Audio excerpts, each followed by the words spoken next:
I'm going to ask our usual first question to first-time guests on this show, and that is to invite you to cast your mind back to youth and childhood.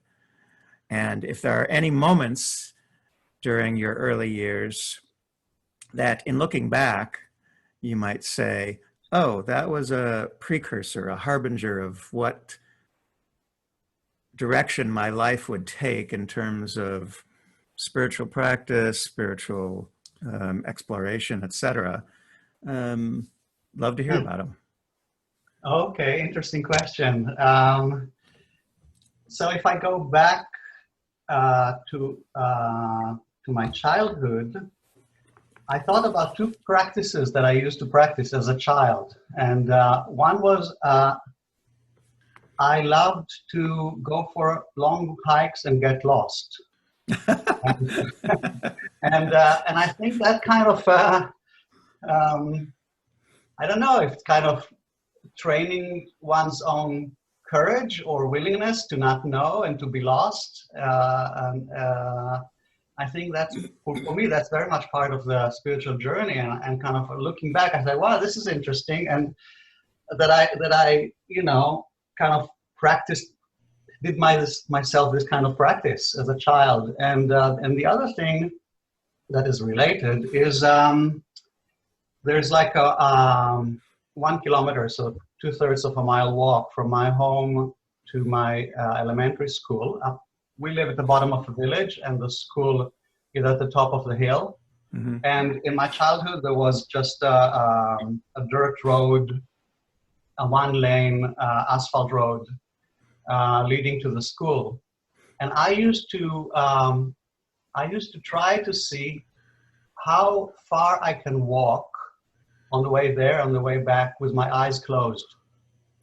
And that to me is also, now thinking back, you know, that's an interesting practice of training myself to walk with my eyes closed. I think is an interesting metaphor for the spiritual journey or spiritual seeking. So these are to me, the other thing is, I remember that as a child, I wanted to be, when people ask me, what do you want to be when you grow up? It was either an astronaut or a diver. And both of these kind of point at, get me out of here. Well, closing your eyes is also kind of related, right. It seems to me. And it shows aspiration in the vertical direction. So that's in terms of childhood. I mean, I grew up in a pretty idealistic, I would say, environment. My parents were farmers, but Zionists. My father had some tendencies toward communism when he was younger. So there was a social streak and a Zionist streak, and a sense of idealism in the environment I grew up in. But it was more of a national kind of, or social idealism.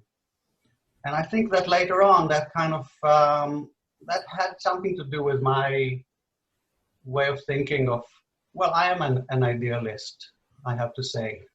And so I think that's part that is probably related to my childhood upbringing. And then jumping, fast forwarding to high school, I studied biology as my main course in high school. And the biology teacher had a very strong, or probably the only teacher that had a strong influence on me. So I'm talking about when I'm 16 or 17, 16 and 17.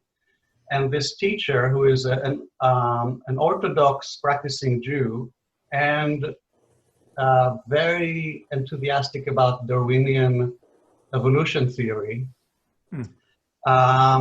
speaking with us about the whole issue of knowing versus believing, and how do we distinguish between knowing and believing. And he was the first adult that I met that acknowledged that he had some big philosophical or existential questions that remained unresolved and that he is struggling with. And that was a new thing for me. And he encouraged me to start to read some philosophy of science, and he specifically recommended a book that had just been translated into Hebrew, which is Thomas Kuhn's The Structure of Scientific Evolution.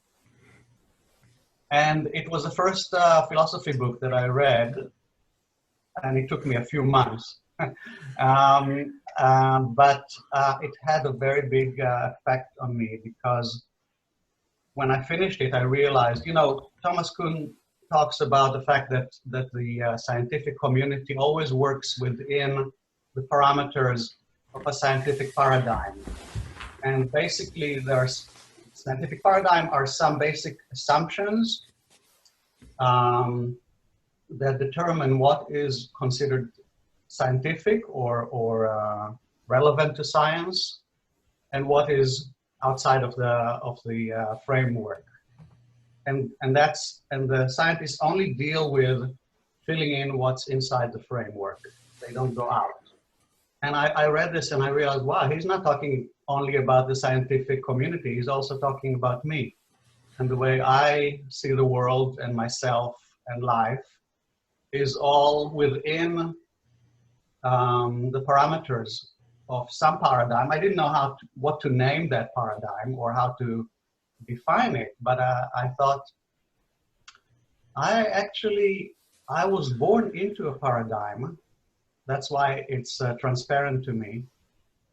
And it is completely determining the way I see myself and life and what I'm supposed to do with this life and what are legitimate or desirable goals to have in life, etc. And I actually, all this was given to me by my parents and teachers and the culture I live in. But I don't know if they actually know, if they actually looked into the assumptions behind this paradigm. And so, does anybody really know what this is all about? And that really started me on the spiritual search. I didn't know it was called spiritual at the time.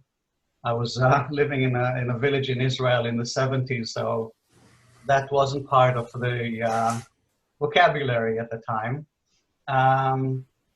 But I decided, I remember having this conversation with my parents. So I must have been 16 or 17, and I said to them, I want to see if it's possible to perceive reality without the mediation of conceptual structures. If it's possible to know reality directly with unmediated. And I didn't know, I said, I actually don't know if it's possible. Maybe for a human being, that's not a possibility. But it's worth trying, and I'm going to give it a shot to see if it's possible. And that was that's what started me. What did your parents make of that affirmation? They didn't know what I was talking about. Okay.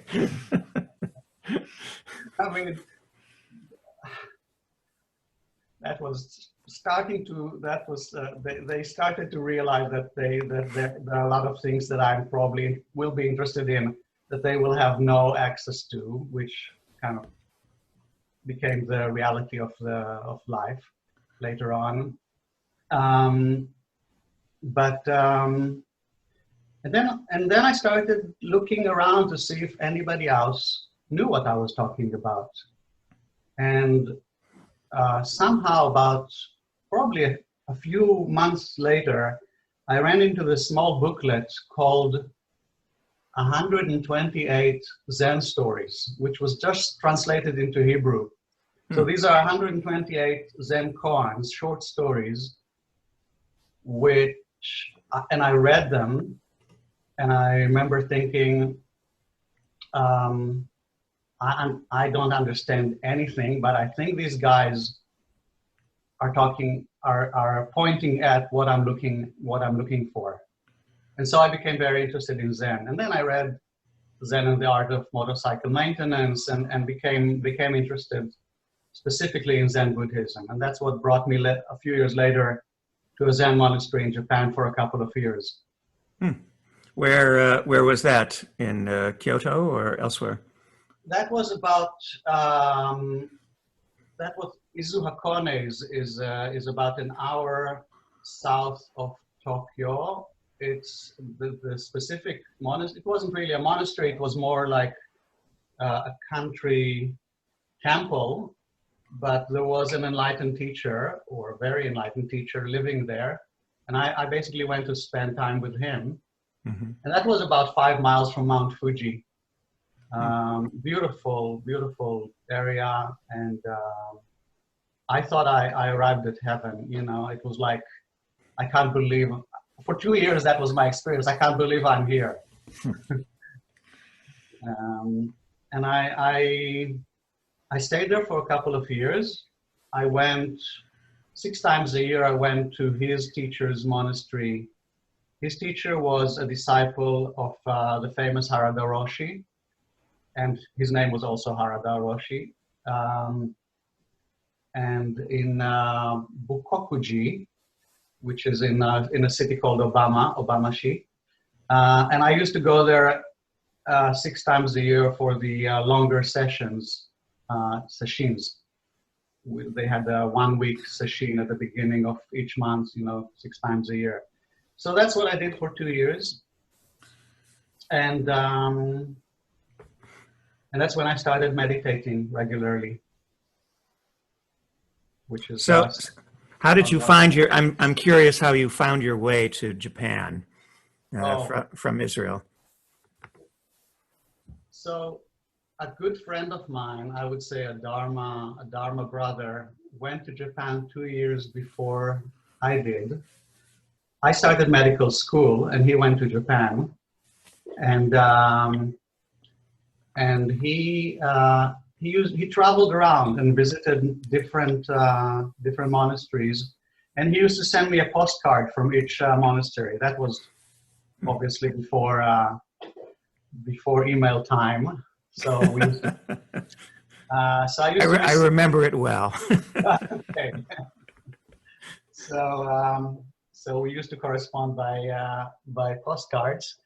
And I remember the postcard he sent me when he arrived at that country temple, and he said, you know, this is a very unusual teacher living here, and he's an incredible yogi. He does hours of yoga every day, and he does his yoga with Western classical music playing in the background.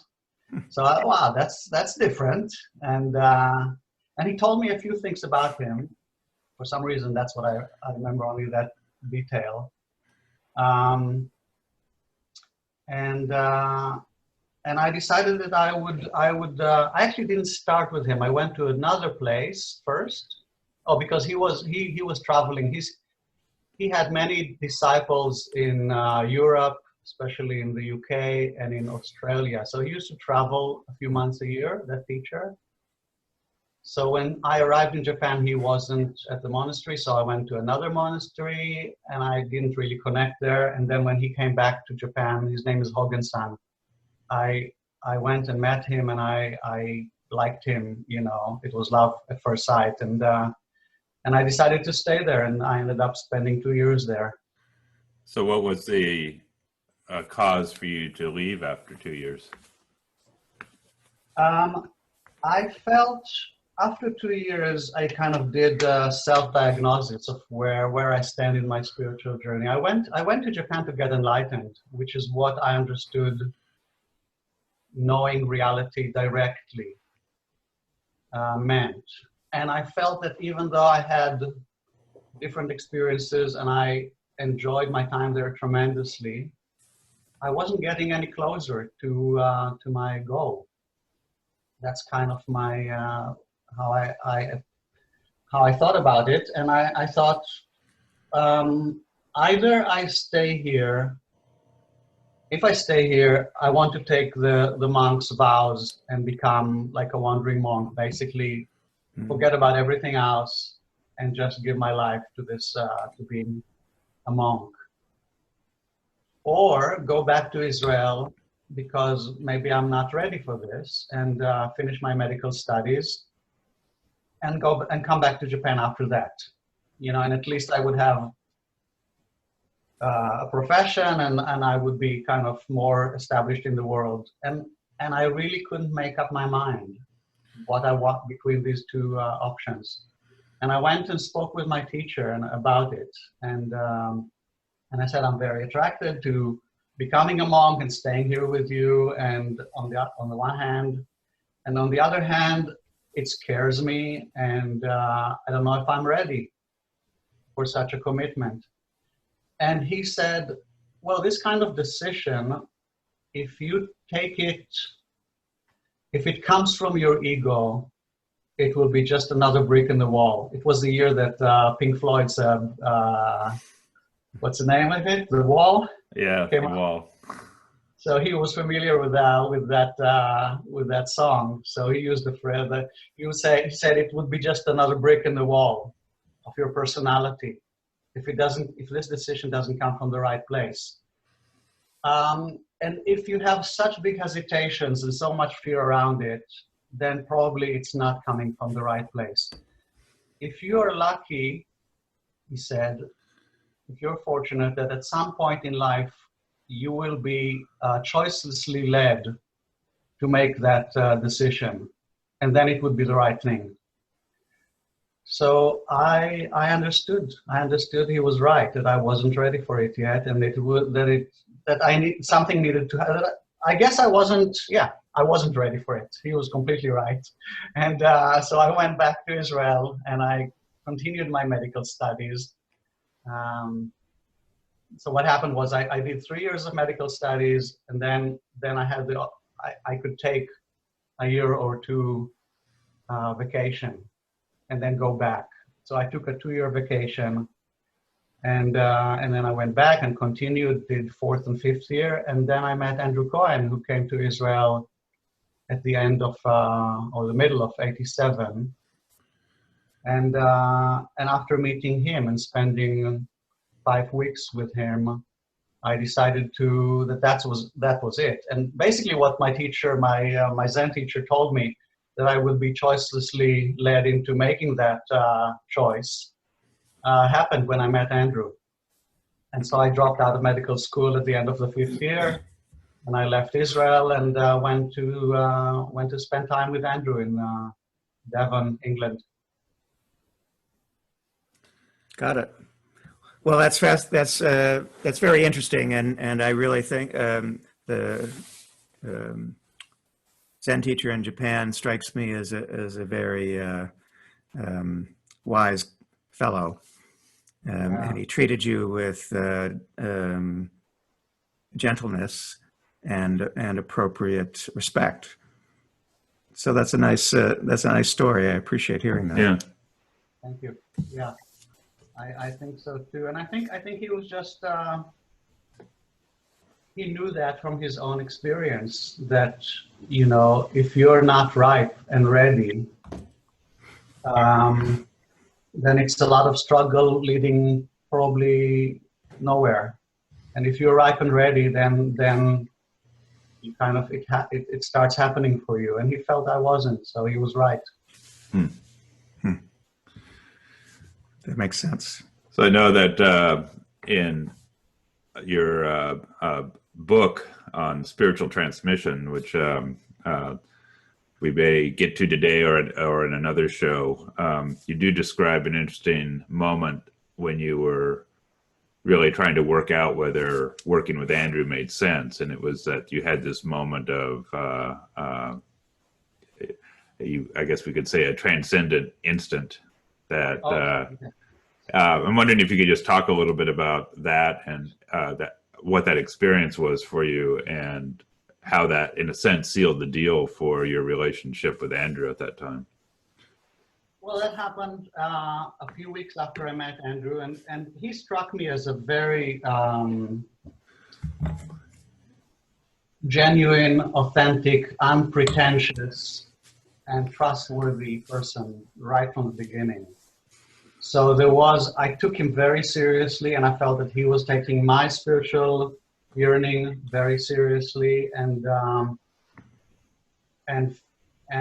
so right from the start, right from the first satsang or public evening with him, I decided I was going to spend as much time as I could with him and learn and benefit from his insight and wisdom, which is what I did. So he taught probably 5 evenings a week, and then we used to go on the weekend for travel around Israel, and that was also a very interesting experience. And we became like good friends. I felt like I met this young American. He was only 3 years older than me. I was 29, he was 32, I think. And I felt like I not only found a very wise and free person, but also somebody delightful to be with. And I have to say that I never really looked for a spiritual teacher. And actually a few friends, Dharma friends of mine, invited me to kind of meet their teachers or watch video clips of their teacher. And I always felt that being a disciple of a spiritual master was like, I would say it was a recipe for spiritual slavery rather than spiritual freedom. I felt like I want to know reality directly for myself. I don't want that to be mediated by my teacher, by any teacher, by anybody else. If it's the real deal, then I don't need anybody else to kind of stand between me and the realization of reality. So what do I need a teacher for? What I couldn't understand that actually. Well, let me just jump in here, but I want you to continue. But I think a lot of people, based on whatever antecedents in their own lives, imagine that they need confirmation from outside themselves that, oh, this is real, as opposed to that which is an illusion or something like that. Do you know what I'm saying? And I think that's where people, I mean, that's my sense of where people come from when they're putting that onto other people. Do you have a comment about that? Well, I think I'd like to talk more about this because I think that's part of the picture of the teacher-student relationship, Mm-hmm. which is, I think, what you're touching on. Let's go into it. I mean, Sure.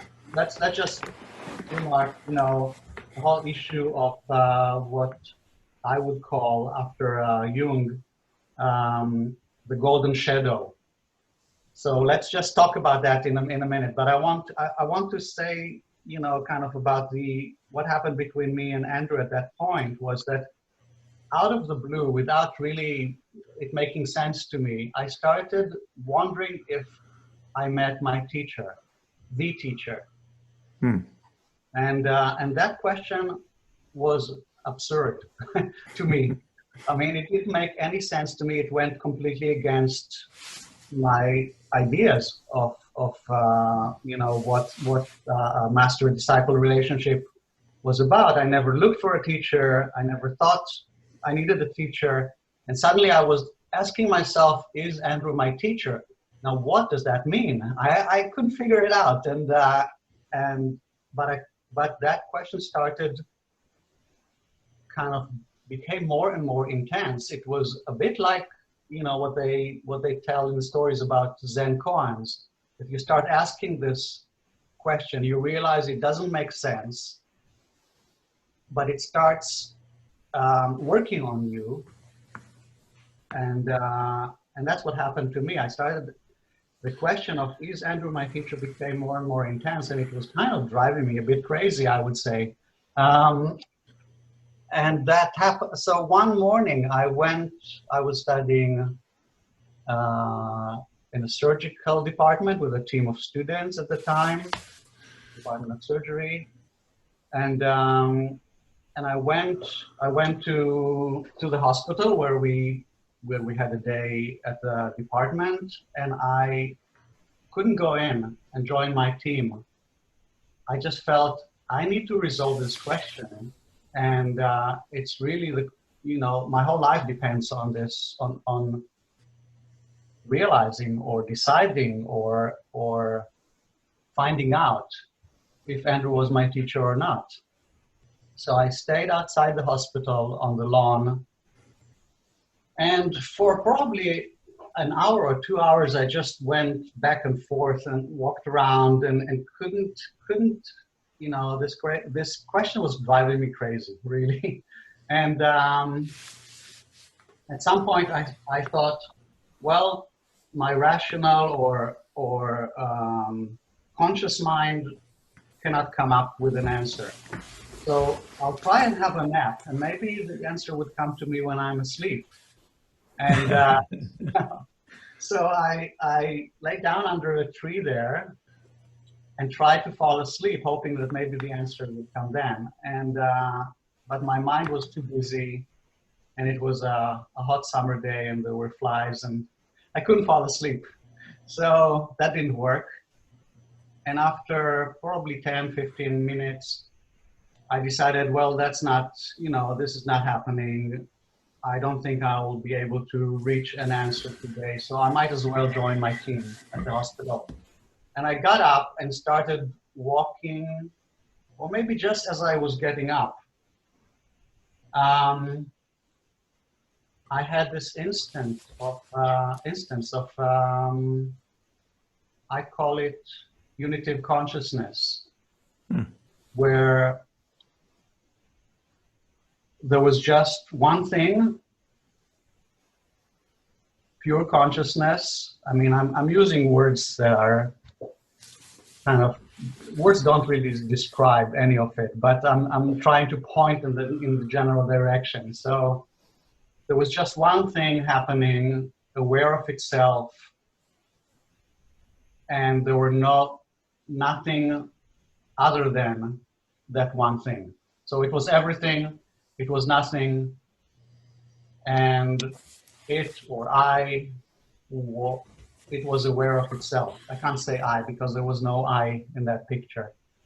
And I don't know how long it lasted, probably less than a second, but I don't know. And I would say it doesn't really matter because time doesn't exist in that event. And when I got back, when I kind of when the relative world came back, and time and space and self came back, I noticed two things. One was that my senses were amplified, so everything looked brighter. I could hear much more. My whole body became much more sensitive. And the other thing is that I knew that Andrew had been my teacher since the beginning of time and would be my teacher till the end of time. And that I had always known that, but that I needed to meet him in person in order to become consciously aware of what I had already known. And that was pretty overwhelming. I went to the telephone booth at the entrance to the hospital and called the house where Andrew was staying, and he picked up the phone, and I said, Andrew, I'm yours. And he kind of smiled. I could hear him smile, and he said, well, I knew that since we met. Why don't you come over and tell me what happened? And that was kind of the beginning of the teacher-student or master-disciple relationship between us. Thank you. That's a powerful story, and I think it's like you were looking to have an experience, and when you'd given up trying, only then could the experience manifest for you. Well, I think you hit the nail on the head, as they say. in the sense that it happened to me a few times since then, is that I call them charismatic questions or magnetic questions come up for me. And it's a question that I don't even understand why I'm asking it, or what is it about it, such as who am I, or what am I doing here, which kind of defies logic, doesn't make sense. I don't really understand what does this question even mean? And but something about it pulls me and attracts me like a magnet, and I can't leave it. And the question starts working on me. And when something like this happened, and it happened a few times in my life, so, for example, with these questions such as who am I and what am I doing here, and I think usually I start by trying to answer them with my rational, conceptual, logical mind. And then at some point I realized that's completely off the point. Even if I could answer them, that the answer wouldn't be what I'm looking for. So I have to drop this way of, I basically have to open myself to knowledge or understanding or insight that's not coming from my rational mind. And then something is revealed. And so that's a pattern that I see in my life, a charismatic or magnetic question that I submit to or give myself to, and that opens a door for an insight that is not coming from the rational linear thinking. Our own teacher's teacher refers to questions like that as centrum of gravity questions. And it's definitely a form, I think of the questions as antenna. They don't there's no answering the question. It's simply a way of tuning into a something. And then I love the way you say that it just works on you. Yeah. It kind of dissolves from within, and something shifts. Well, I'm studying over the last few months or half a year now. I've been studying Eugene Gendlin's philosophy, and particularly focusing and thinking at the edge. And I realized that behind these questions there is knowledge. So but it's knowledge that is not accessible to us or accessible to our normal way of thinking. So where these questions come from, the answer is already there. But it appears to us as some paradox or a question, illogical question, and it's calling us. It's calling our attention to the place where the question came from, which is knowledge that is already unformed, unverbalized, that already exists in us. And that's an interesting way of looking at it, I think, is to realize that these questions are actually coming from the place of where the answers already are, or where the knowledge already exists. And they're just calling our attention in that direction. Does that make sense? It does, and it reminds me, and your description of your experience as not looking for a teacher, not having that ideation that you imagined was motivating you in your life, tracks with my own, because when I met my teacher, I had number one, I didn't know what a spiritual teacher was. He called it, I was a spiritual virgin. In other words, I was clueless. You know, I had no background except in the Roman Catholic, you know, indoctrination I'd received in parochial school as a kid, Okay. which actually was preceded by, when I was only 3 or 4 years old, 1 or 2 numinous experiences in a Catholic church. But then the actual, How old were you? like 3 or 4 years old, I'm not exactly sure. I don't recall. So, but I didn't know what was going on. I just knew Sure. that there was something way bigger than I could imagine or conceive of. And then when I actually was trying to enact the religion, it turned out to be a horrible contraction over many years. Okay. So I had to give it up eventually. Yes. Yes. But that left me in a place where I didn't have any aspiration towards seeking out someone who could fix it for me. I knew I wanted something more, but I didn't have a sense of. And then I met my teacher, and it was like my whole body was electrified. And so I don't know. Everyone comes to spiritual practice, if they come to it at all, or manifest it, if they manifest it at all, in a unique way, it seems to me. That's my conclusion over many years.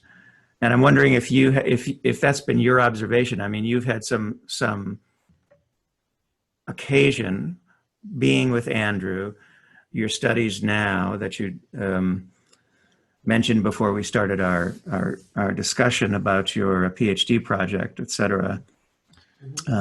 You have a lot of experience. I'm wondering if that tracks with your own observations of other folks as well as yourself.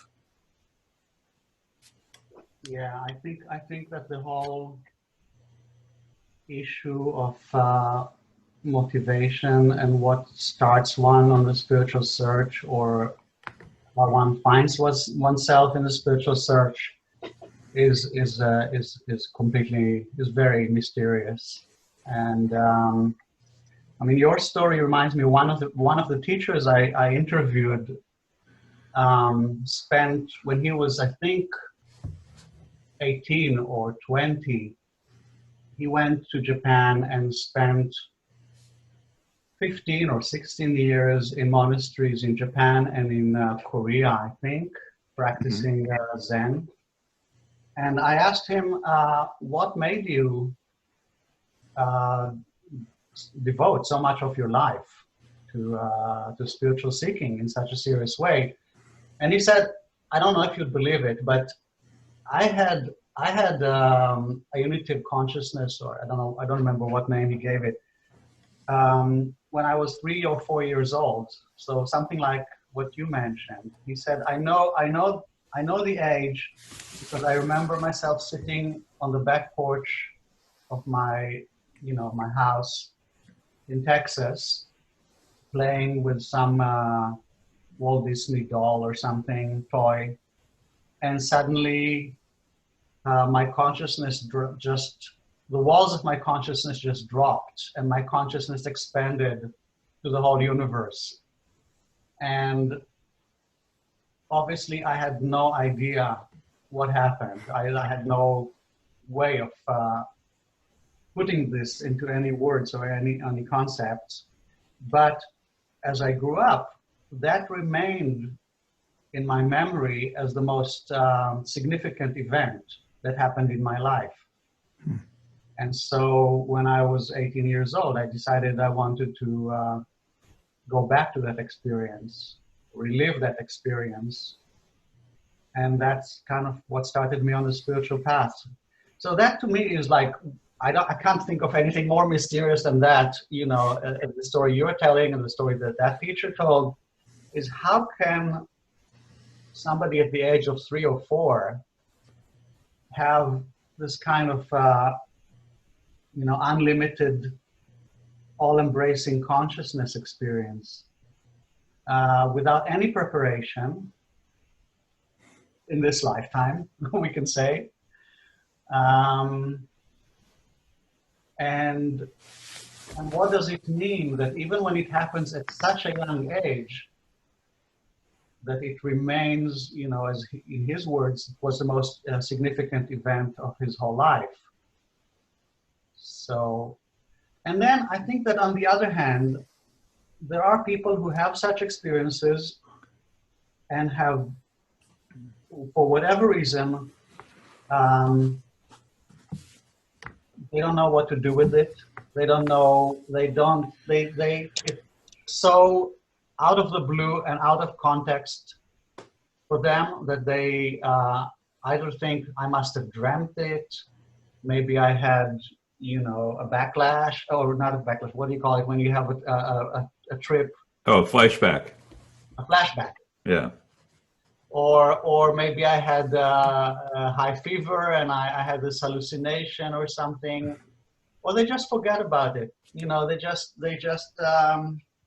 They just put it aside, and then it becomes like more and more of a vague memory, and eventually it has nothing to do with their life anymore.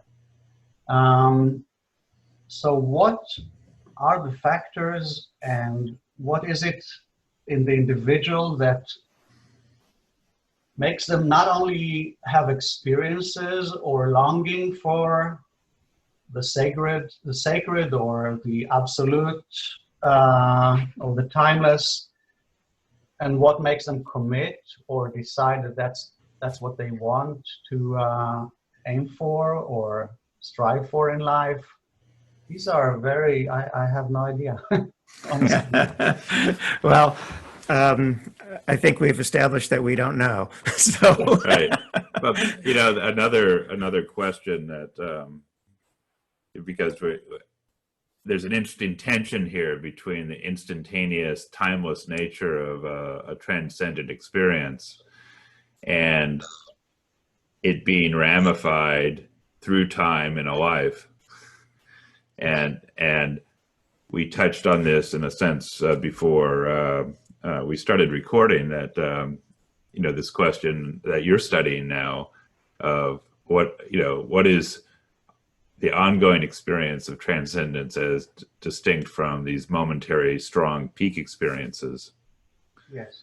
And I partly asked that because you told us the beginning of the story of this great love affair with and this knowing that your teacher was the teacher in all time, from beginningless time to endless time, and yet there came a point in this life where you stopped being a student of his. Yes. And I don't see that as a contradiction. In one sense, because in one sense there's an instantaneous truth to the timelessness of that, the reality of that relationship and the way he was functioning for you. And as it ramifies in life, the exterior manifestation isn't always the same. Yes. Yes. Well, there has been a lot of study of mystical experiences, obviously starting from William James and Walter Stace in the 60s. Mystical experiences, religious experiences, spiritual experiences, peak experiences, and I have some thoughts about it. I read a lot of the material, a lot of the research. One of the interesting features of such experiences is their ineffability, undescribability. So people come back and they say, I have no words, there are no words to describe what I know or what was revealed to me. The other interesting thing is that people don't say, I had an experience. They say, something was revealed to me. I knew, or I know. So there is a noetic quality there, not an experiential quality, based on people's, testimonies of what happened in those events. But they say, I knew, I realized, it was revealed to me, it's completely clear to me, something that is of utmost importance and significance, and I don't know how to describe it. I have no words for it. There are no words for it. And then many people go on and write books and develop a whole conceptual framework and give retreats and talks and workshops, for the rest of their life about what they said was ineffable and undescribable and beyond that. So there's a paradox there. And what I think, so I think there is an interesting interplay here between what happens during the event, let's call it enlightenment or unity of consciousness, and what happens when one, so to speak, comes back, returns to the relative world of concepts, language, self, and others. So I haven't developed the idea fully, but I think that a lot of what gets revealed to us is not when we are in the state of unity of consciousness, but during the transition into that state and coming back from that state, if that makes sense. Well, I understand what you're saying, but I'm not, I'd like you to expand on it. Yeah, I mean, I would just say that it makes a kind of sense to me in that purely in that state, the mind wouldn't be functioning in the way that it ordinarily functions, and it's only when you're in a kind of a transition zone between the functioning of the mind and the direct experience of the state that you could potentially form sufficient conceptual structures to even have a memory of what happened. Yes, exactly.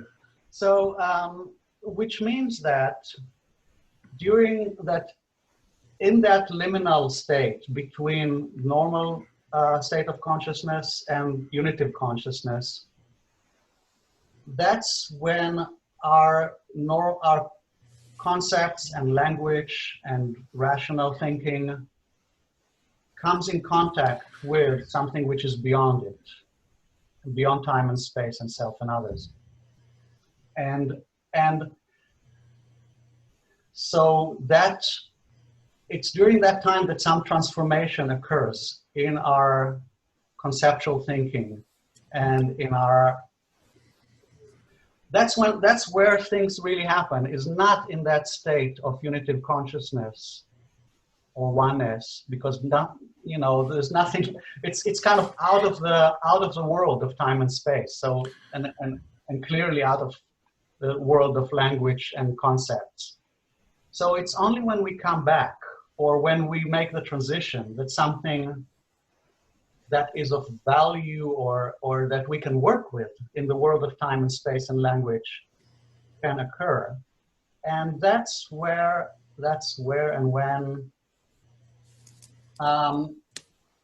our psychological and cultural conditioning determines what we will do with what happened. So if I am a devout Christian, I would interpret it in one way. If I'm a shaman in Brazil, I would interpret it differently. If I'm a Viking 1,000 years ago or a Bushman in Africa, I would interpret it in different ways depending on my cultural and psychological conditioning and what's available for me in the world of time and space that can kind of relate to that event of unity of consciousness. Does that make sense? Yeah, of course. I mean, I think there's a couple of things that come up for me in relationship to that.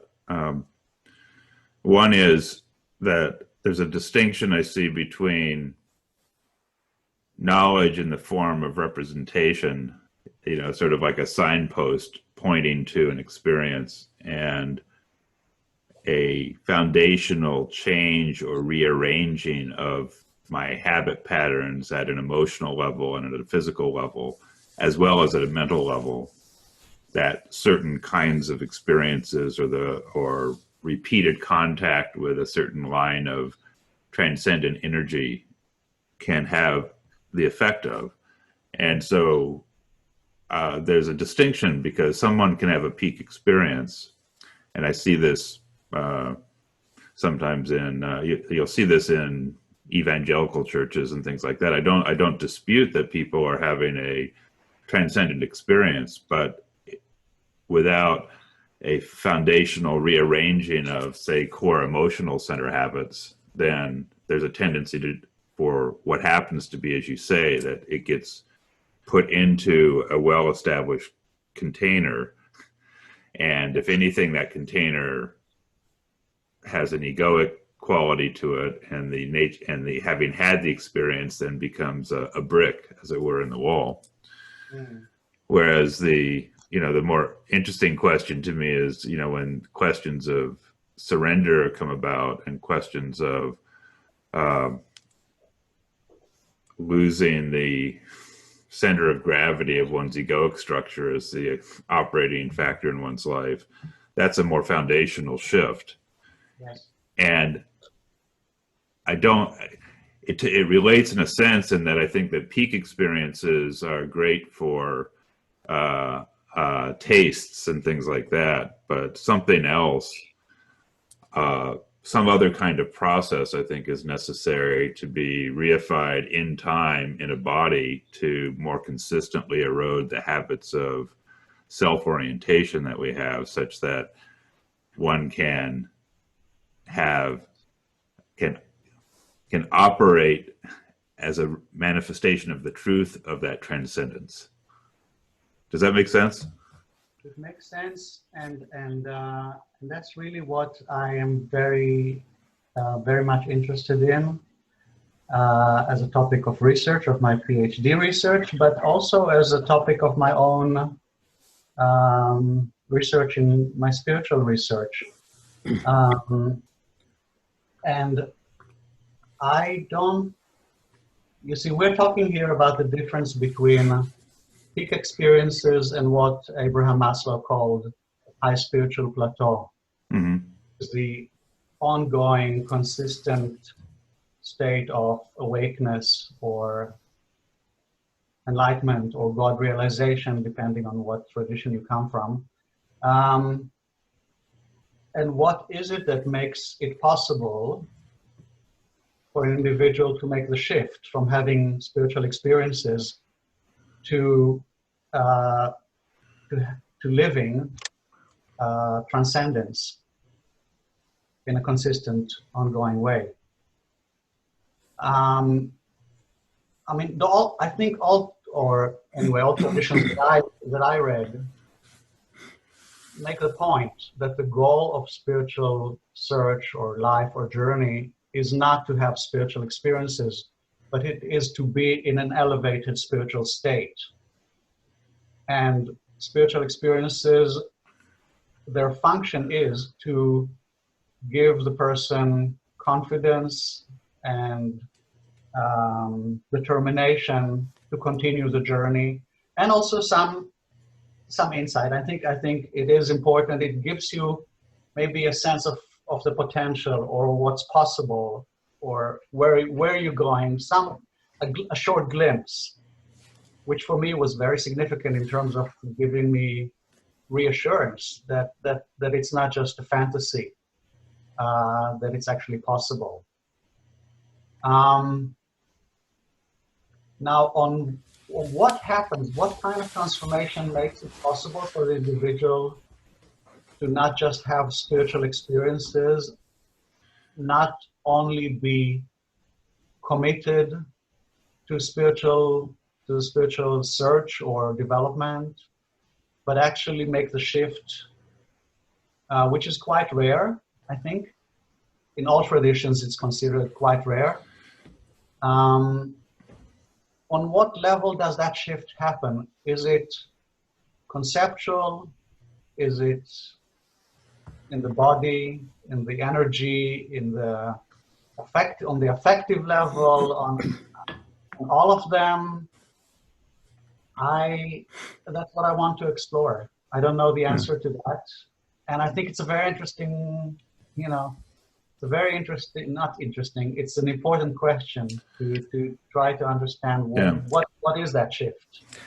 Well, one of the things that's coming up for me is, as I hear you speak about this, your interest and your research along two different parallel lines, I guess, is the fourth way notion that there's not just one shift, but there may be stepwise shifts. So in the Gurdjieffian work, there's this idea of person number 4 being transitioned to a state, persons of state 5, 6, and 7, and those are increasingly rarefied, if you will. So that's coming up for me as you were speaking about this, because I don't think, the Gurdjieffian work is unique in this, in understanding there to be a profound shift away from a commitment to the egoic identity and then something beyond, which is difficult to describe coherently. But so I'm wondering if that's also a part of the research that you were pursuing, for example, in your PhD research, the stepwise like nature different, after a kind of. So you're saying different levels of attainment. I guess you could say or that. Different levels of this kind of. I mean, I don't want to go into the whole fourth way thing. You may or may not be familiar with that, but different levels of attainment is a good phrase. Well, I'm not familiar with it, so let me ask you. The way I see it, I kind of divide it into three. The whole issue of spiritual development. I see 3 streaks, which I call them search for the sacred, which is kind of the initial motivation. Mm-hmm. Different people define it in different ways. Search for the sacred is kind of satisfies my definition. The other is self-transcendence. Mm-hmm. And the third one is self-integration, basically bringing the whole personality and all of one's life in line. Yeah. Okay. For that. Yeah. So, in what ways, from the 4th level on? Well, let me just do a brief summary. So in the Gurdjieffian work, ordinary humanity is either at 1, 2, or 3, and those are usually conceived of as head-centered, heart-centered, or body-centered. Right. There's people have different strengths or predilections, and then this 4th state is the transition state to 5, 6, and 7. Our teacher used to say, Robert Ennis used to say that number 5 was the point where one can direct one's continuing spiritual evolution without having always to refer to another teacher. In other words, state 4 is where you need help. State 4 is metastable in the sense that you are. That's a big word. Yeah, it is. You're moving between sort of an identified mode of consciousness and a non-identified mode, but typically it requires injection of energy from the outside in the form of the kinds of shocks that a teacher provides or a community provides to keep that from crystallizing into identification. But then number 5 is that those external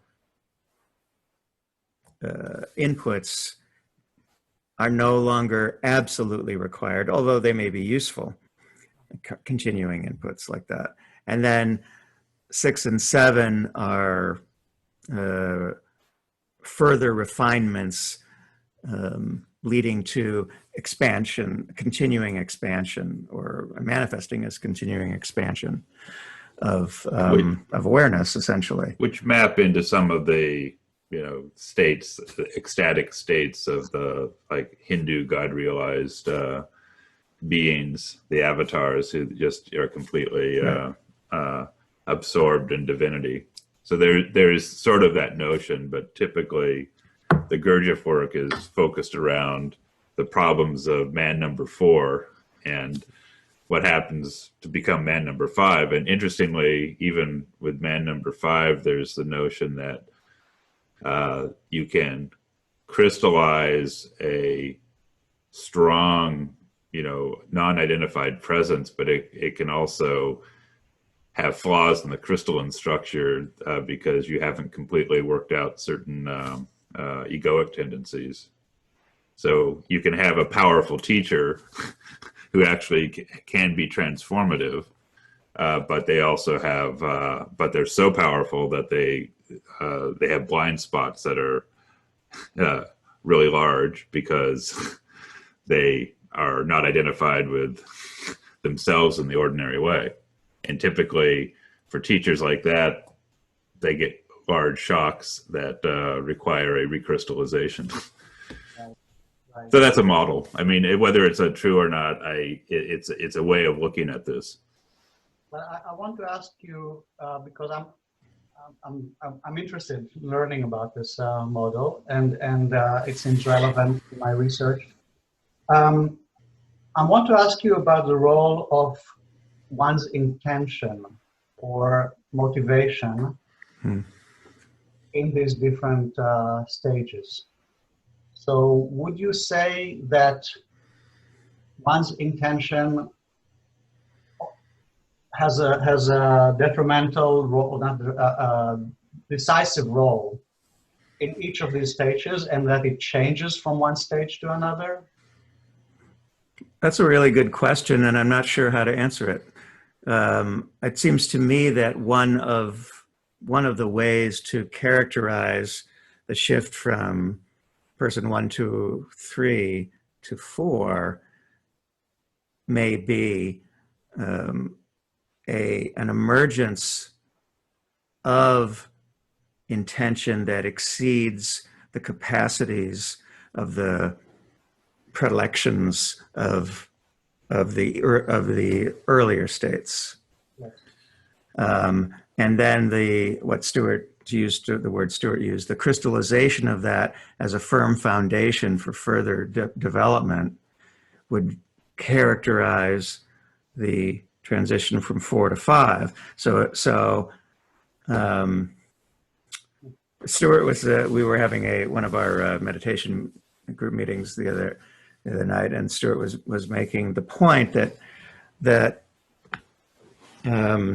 Robert Ennis, our teacher, knew how to demonstrate how important, overweeningly important, the work or spiritual development or spiritual commitment was. And so if you map that onto intention, the word that you just asked about, I think you can, I think it fits pretty well. So perhaps we could say then that person number 5 has created a clear and it's not like, one can't trip or fall or something like that, but one's progress in the direction to manifest the intention is now established. Right. So does that make sense? Yeah, sure. Yeah, I want to also go at this from a slightly different angle as well. that there's two things that come up for me, but the one that's kind of resonates the most right now is the language that we used in some of our conversations recently on our show. Is there's a distinction often between the horizontal realm and the vertical realm. We were joking about that earlier when you, as a child, wanted to be an astronaut or be a deep sea diver. So intention presupposes kind of like a purpose, and I'd even go back further. It's like what I find is that where one's attention is drawn is very critical in this, because most people living an ordinary life in a ordinary sort of identified mode of consciousness have their attention firmly fixed on the horizontal realm. But certain people aren't satisfied with that, and they find their attention going to the vertical. Now, what form that takes can be very different, because sometimes you see this with musicians, artists. Artists tend to go into that world. Profound spiritual practitioners go into the vertical. And so for me, I guess I see it starts with an abiding interest in the vertical, and which means that everything can be the same in front of me, and yet there's a quality of presence and there's a quality of something that can shift in this moment, with everything in my sensory realm being the same, more or less, just as you described with your experience, where suddenly things become sharper, suddenly the quality of the detail, the attention I have, the subtlety of the emotional sensitivity shifts, and I'm going within the moment.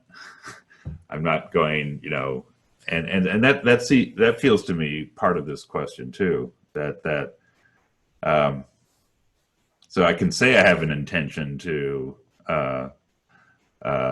go towards the vertical, but it's really more of a kind of almost like an innate craving or an innate interest to move in that direction. Yes, beautifully said. I mean, it's an interesting motivation or impulse or longing that you cannot possess in the way that you possess other intentions. I think it feels like it's coming from beyond you and calling you to go beyond you or beyond oneself. Well, earlier in the conversation, you were saying that it's you find in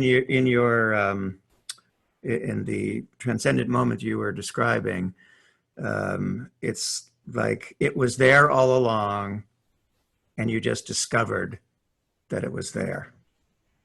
And so that's a different kind of intention than creating, well, I'm going to go to the store and get toilet paper in the pandemic. Yes. Right. So, and I'm not even sure that intention is the right word for it, because intention has this self-willed kind of quality, whereas I think you're pointing to something that is I like bigger than that. Longing comes up, but I have trouble. There's a whole modality and expression about longing for God, and I understand that. I don't like that as much, because longing has its own kind of built-in kind of sense of separation, and because there's still this sense of distance, whereas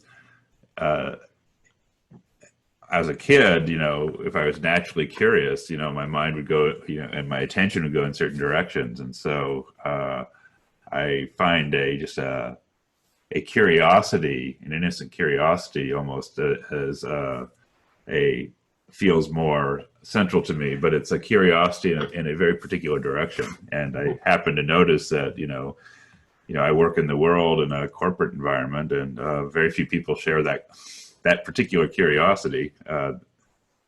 Well, I run a spiritual bookstore, and even the people who come into that store are not necessarily Yeah. sharing that.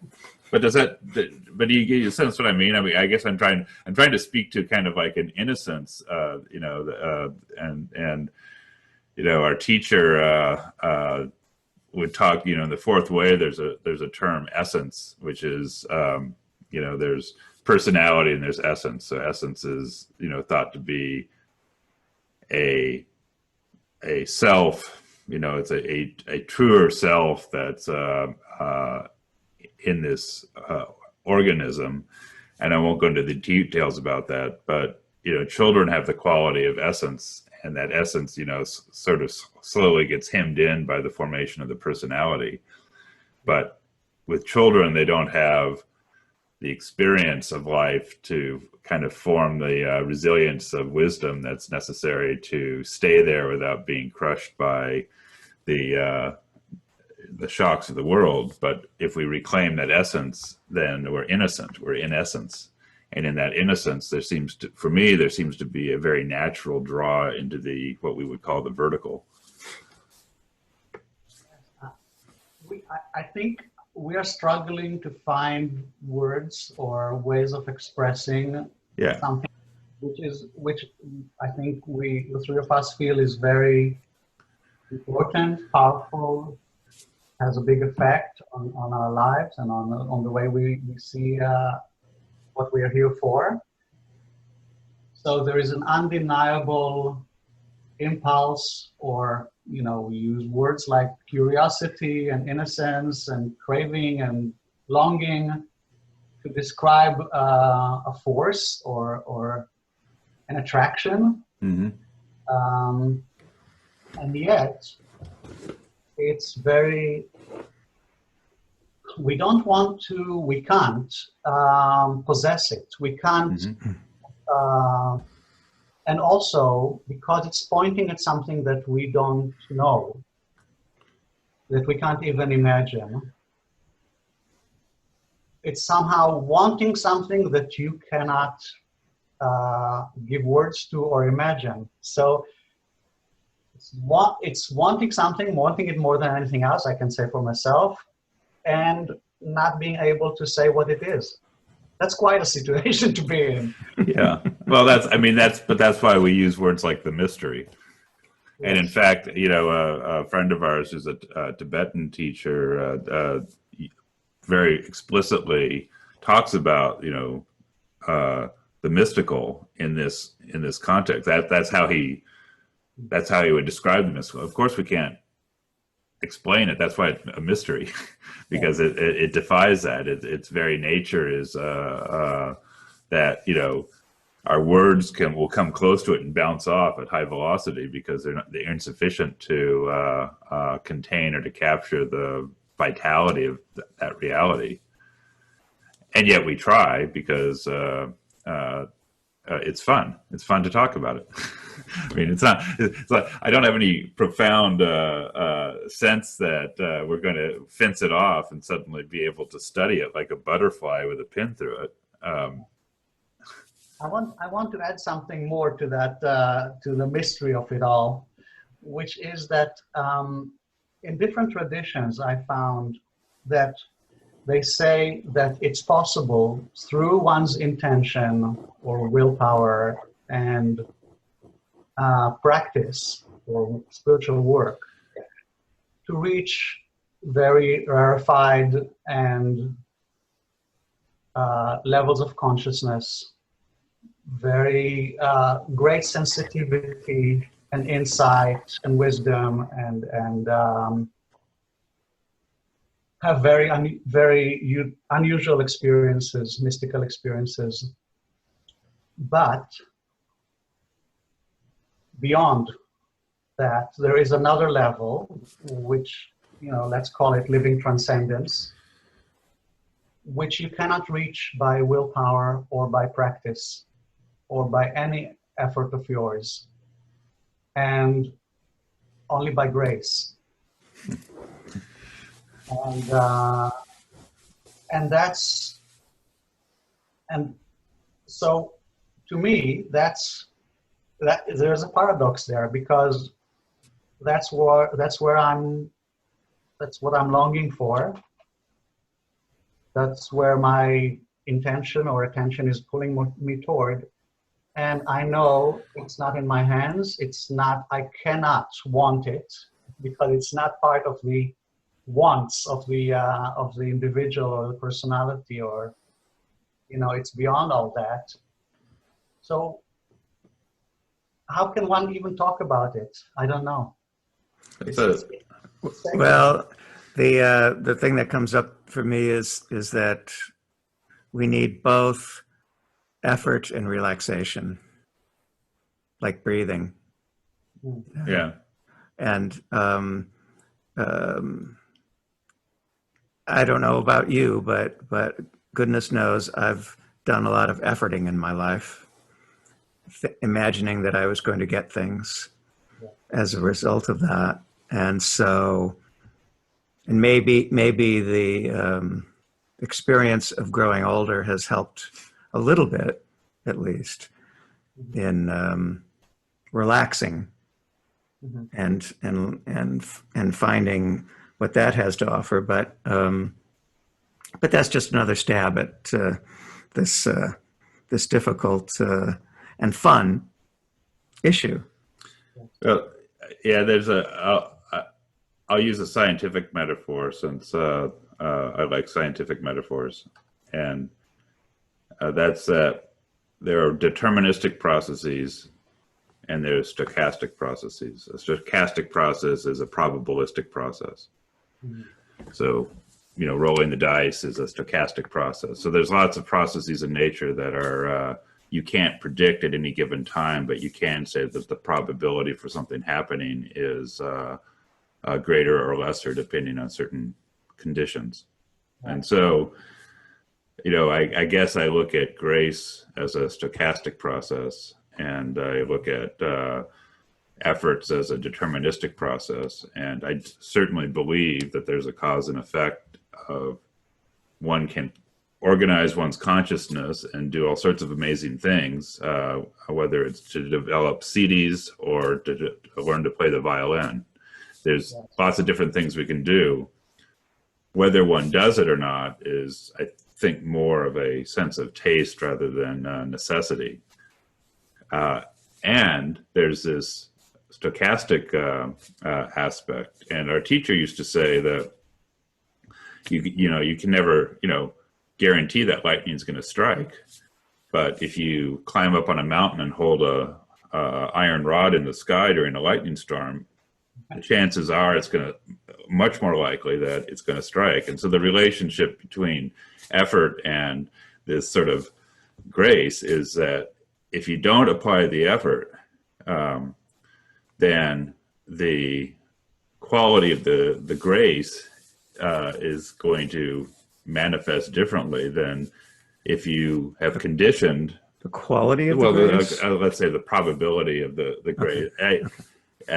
And I have actually a specific example of this. We're talking to a fairly well-known Advaita Vedanta teacher, a Western teacher, on our show a few weeks ago, or a couple of months ago at this point. And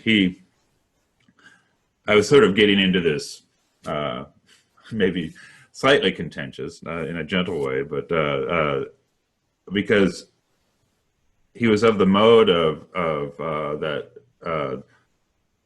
it's really easy, it's like the direct path to take your awareness back to that which is aware without, prior to anything, it's like we can all do this. Anyone can take their attention back there and really start to develop a movement back to awareness prior to subject and object.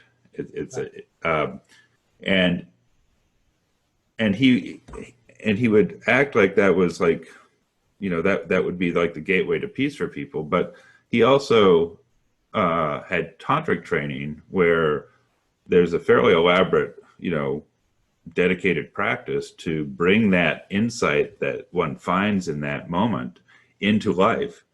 Yes. And for me, the frustration I had is like, it's that second part that's like 90%, 99% of the work.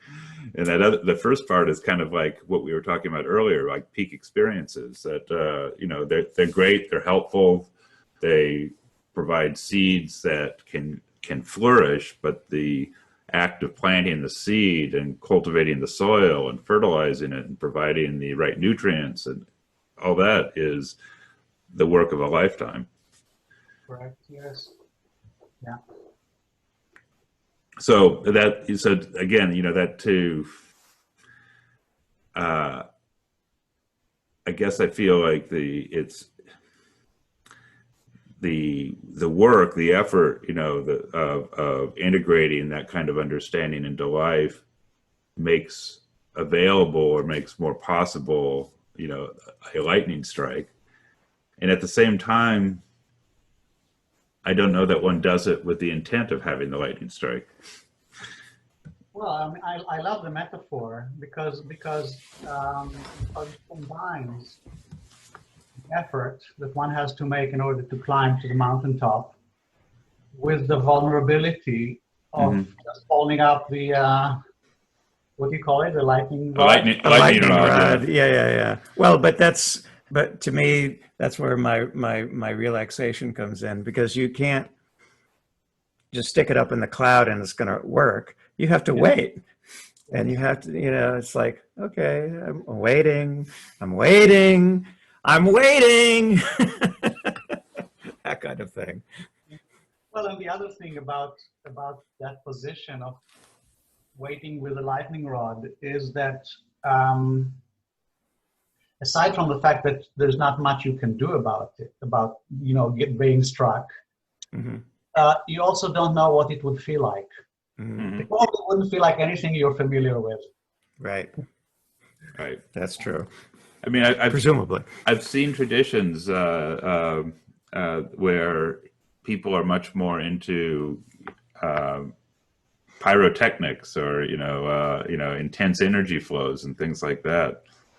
I interviewed a number of students of the teacher Rudy. I don't know if you ever hear. Yeah. So and there's a number Swami of Varadananda for our listeners. Yeah, Swami Varadananda, and we talked to a number of people who had been students of his, and he would just induce these Kundalini experiences in people, you know, senior students quite regularly, and I don't know, you know, that's interesting, and I think it's in the realm of what's possible in this organism. But I don't know that it's necessary, in a sense, to attain to a deep and abiding peace that's born of a relationship and orientation along this vertical direction that we're talking about. Yes. I mean, I personally am completely insensitive to this kind of energy type. So me too. Yeah, I mean, we all. I mean, I'm drawn to it, you know, and I'm drawn to like Western magical tradition, but I look at it more like work. You know, it's practice, it's work, and just like Tibetan tantric practices, you can put a lot of energy in, but it doesn't feel like it's like central to what my teacher imparted to me. You know, that was something different that exists outside of the realm of this life, that it exists in a different category, a knowing of sorts that is, I don't know how, I'm not sure how to put words to it, except that it's a knowing that enables me to have a sense of humor in my life, that, you know, that the details of what's happening and even the details of psychic states I may find myself in that are particularly dense are ultimately transitory things that, you know, I'm here to work with. So, if you agree, I think this is a good opening for another chapter in our conversation, which is about trying to make distinctions between different types of spirituality. I'm totally open to that. Yeah. Okay. Well, let's try to do it together because I don't have a structure, you know, that Yeah. I'm. Well, I will warn you. We have probably about 20 minutes left. Okay. So, Okay. but we can start this, and then we certainly can talk again to carry this theme forward. Great. Great. Well, I mean, spirituality is like a big field. It's like, you know, like 2,000 years ago, science was a general word that included everything from physics to biology to geology to, you know, natural history and everything was included. And then it started to, you know, over the millennia, it started to be divided into more specific areas of expertise, like physics and biology and chemistry, and then organic chemistry, etc., etc. So to me, spirituality is like a big smorgasbord of everything that is non-scientific or alternative, from asking the big questions of life, self-knowledge, to magical thinking, tarot reading, and conspiracy thinking. So it's like everything is included under this huge umbrella. And I think I'm trying, I'd like to start making some distinctions. And for me, this is a very important and interesting conversation of how do we, what kinds of spirituality do we see? And also, I think the other thing about it is that everybody seems to, because it's a very loaded word, spiritual or spirituality, like love or God. So everybody is like fighting over who is going to own that word. You know, this is the real spirituality. No, this is not real spirituality. Mm-hmm. So I think if we kind of divide it into sub-fields, it would ease the tension around that word. Yeah. No, go ahead. I just one category or distinction that jumped up as you were saying that is that I find the term we were using earlier of the mystical project seems distinct from the project of a tarot card reader, or the project of even a project of a shaman to some extent, because often shamanic work is transactional in the kind of the in-between realm of the human realm and the energetic realm that sort of is the kind of the next layer beyond the manifest. Yes. And then magical practices can be very transactional, just at different dimensions of the sort of the physics of manifestation. And magical practices can turn towards the mystical, you know, particularly when they're not so concerned with effect, but they're more concerned with creating containers in which effect is sort of pushed to the side. So the mystical seems to me to be a distinguishes intent, because it's like with the mystical, you're jumping in, or you're willing to go into free fall without a parachute and without a bottom, and that's like a giving up of a kind of a control. So that seems different to me than many of the other things that might be covered under this umbrella of spiritual. So this is an interesting way of making a distinction, is between remaining in control and creating structures or powers, working on powers, versus letting go or surrendering. Or surrendering. That's probably the key word, is surrendering. Mm-hmm. Yeah, mm-hmm. I didn't quite think of it that way, but the way you're hearing it is, yeah, it takes it to another level. What do you think? Do you like the distinction or not? You seem Well, I'm just I'm not quite clear on if there's a polar opposite to the mystical. What would that be if there's a polar opposite to the mystical? The non-mystical. Sorry. Thanks, and point me in that direction, please, No, if you will. I think I just did. I don't think you did at all. So, well, I mean, but so maybe let's not talk about polar opposite, but the term, I like the term that you brought up of like the surrendering, this quality of surrendering is a different program than the program of making sense of it all. Well, what do we mean by surrendering? I mean, I'll give it a try. To me, surrendering and longing or searching for the sacred comfort are related. So it means that there is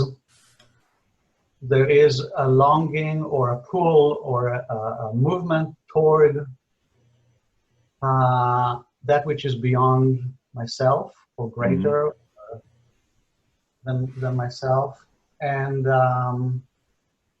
there is a willingness to go in the direction of that pull, to follow that impulse, not only without knowing where it's going, in a way you could use a metaphor of walking with one's eyes closed,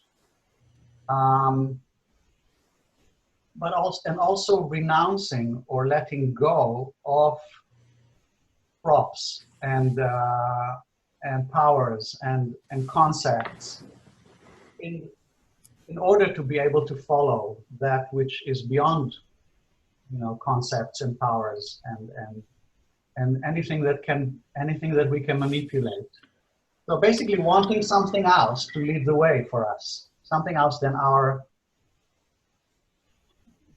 I can say ego, but that kind of doesn't say much.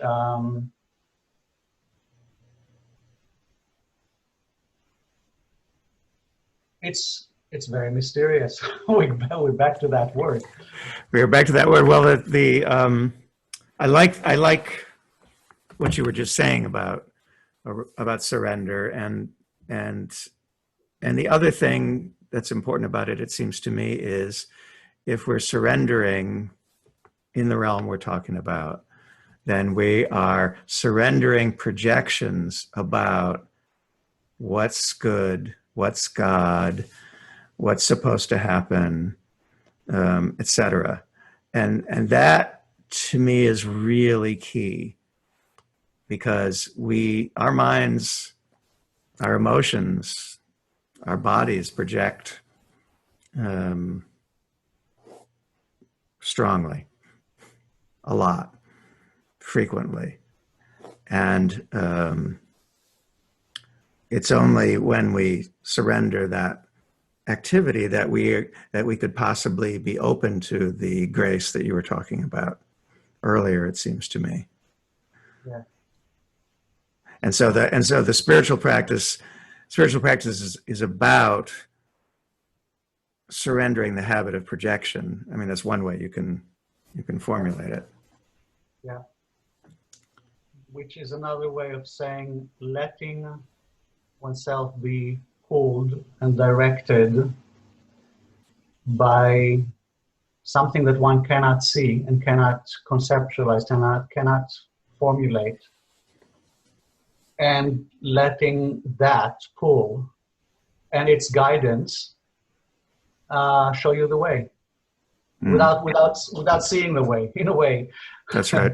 Right. That's right. Yeah, my teacher used to say, so one thing to try to learn to do is to speak without thinking about what you're going to say before or even as you're speaking, just letting the words come out.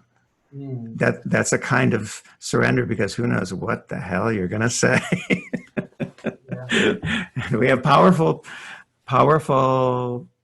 intentions about not saying things that we think would get us into trouble. Yeah, I mean, or at least I do. I have had those. That's a good practice.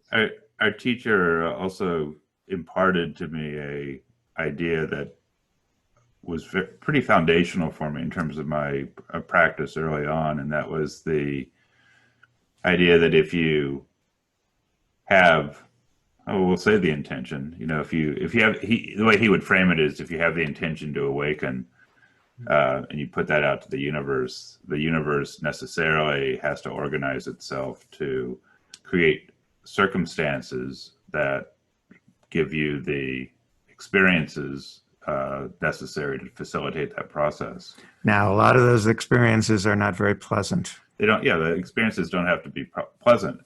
And when they're unpleasant, you have to be willing to maintain the commitment. Right. But by living that, really deepening that relationship to that claim, whether we believe it's true in an ontological sense or whether we just use it as an operational technique, it means that you say yes to everything. Whatever happens in life, you say yes. What experiences present themselves, you embrace, you surrender to them, you accept them, you relax within them. And to the extent that as a practice for me is almost like sufficient, because nothing else matters after that. You know, if I'm not relaxed, I have something to work on. If I am relaxed, what is happening is the conversation that my life is with the divine.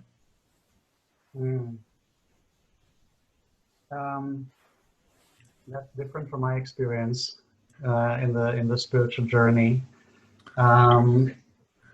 because I've been through a few spiritual crises, and in which I was very far from feeling relaxed. I felt like I was going crazy. Yeah. And suffered so much that I was seriously considering either going crazy or committing suicide, because it was unbearable. The fact that something carried me through those times of crisis and showed and led me to the other side of that was revealed to me only in retrospect. So the fact that I trusted something invisible that was showing me the way through that storm was not something that I could see while I was in the storm. When I was in the storm, I didn't know what was forward and what was backward, what was up or what was down. It was like, I had no idea of what was happening around me, except that I lost touch with the familiar ground, or with whatever enabled me to get as far as I got at that point. That was no more of use for me. And I didn't know what was ahead. I had no idea how I could go forward, if there was any forward even. So that was very far from relaxing. Yeah. So I just want to point out that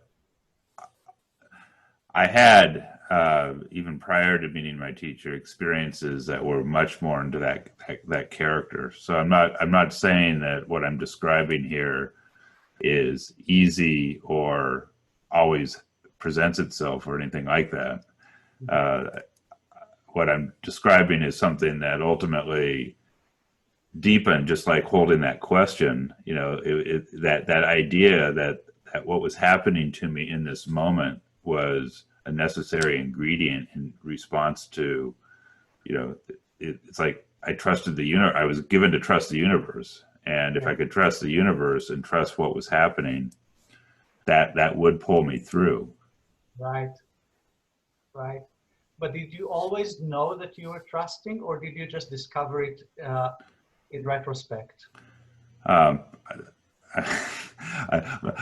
as much a bozo on the bus as any of the rest of us, in the sense that there were times where I might have clarity, and there's times where I was completely oblivious, and would only Well, I'll just jump in here and say, you know, one thing that helped me was the advice to act as if. So I could act as if I trusted my teacher, even though I was completely ready to run 180 degrees away from his direction. Right. So that was really important to get me through the extraordinarily painful stuff that came up along the way. I don't know if that resonates for you. Well, yes, it does. I mean, what you're saying is that there was a commitment, or no, it's not a commitment. It's a willingness to lean into or put your weight on trust, even if everything in your emotional and conceptual experience said no, no, no. Right. Yes. Yeah. Exactly. That rings true. I mean, that I like that that way of. So this is so it means that there is something in us that is that knows or is willing to commit beyond what we think and how we feel. In a way, can we say that? Absolutely. Yes. I think that's exactly the implication of what we've just been discussing. Right. So in that sense, I think we can say we can call this trust resting in something. So we can rest in something or trust in something even if our cognitive and affective experience is completely not restful. Yeah, I mean, you know, that was my experience actually. Is that that's the one thing that I held on to at those moments of extraordinary despair and pain, etc. Right. So, and that was, and the remarkable thing is that's more than I felt like I had before. What do you mean? I mean that in my life before I met my teacher, which was just mostly living an ordinary life as best I could, I didn't have a foundation. Or at least as soon as I started doing self-inquiry, I realized that, oh, every time I looked for a foundation within myself, it would evaporate. Yes. So acting as if I had something like that, this commitment, in a sense, created a foundation that I could rely on. Yes. But I didn't know that at the time. I was just holding on for dear life. Okay. Well, I can completely relate. I think that after you go through a few such experiences, you realize that something is carrying you through, or that you have something to trust even when you don't see what it is. Even without having any idea of what you're trusting at. There is something operating in you that you can trust. And after going through a few such crises, it gives you a lot of confidence in that you cannot see. Yeah, it does, and it is a marvelous mystery. It is a beneficent mystery. It's beautiful. Yeah. we're back to the word of mystery, and we're almost out of time. Yeah, we never got around to the conspiracy. Yeah, we didn't get around to the and just as well. Yes. Yeah. I appreciated what you had written in Facebook about conspirituality, but it's not the most interesting topic we could talk about. In a way, I'm relieved, I have to say. Yeah, because it's a. I mean, there's enough crazy people out there, so these are more interesting questions. Mm, yes, thank you. I really feel like, I mean, this kind of conversation is the most important conversation in my life, and I really, I'm very grateful for having the opportunity to share it with you, speak with you. Oh, we're so glad Yeah. that I can speak for myself. I'm so glad that we've had this chance, and I really do look forward to more such conversations. Yeah, I mean, you're clearly. I mean, one thing I appreciate is that you've gone out and interviewed a bunch of teachers and students, just like we've been doing, and that in itself creates an interesting perspective, because it's like you have to dip into all of these different ways of looking at this problem. Well, I do, but I think that if I want to stay with what's most real and relevant to my spiritual search, then dropping any specific language and terminology and conceptual framework is a good way of staying with what's most real. With whatever stays after you let go of all your concepts, that's what you can trust. Exactly. I'll go with that for now. Right. That's a perfect way to end the conversation. So, Amir Freimann, thank you for joining us on the Mystical Positivist. It's been great. Thank Thanks. you. Thank you very much. Bye. Bye.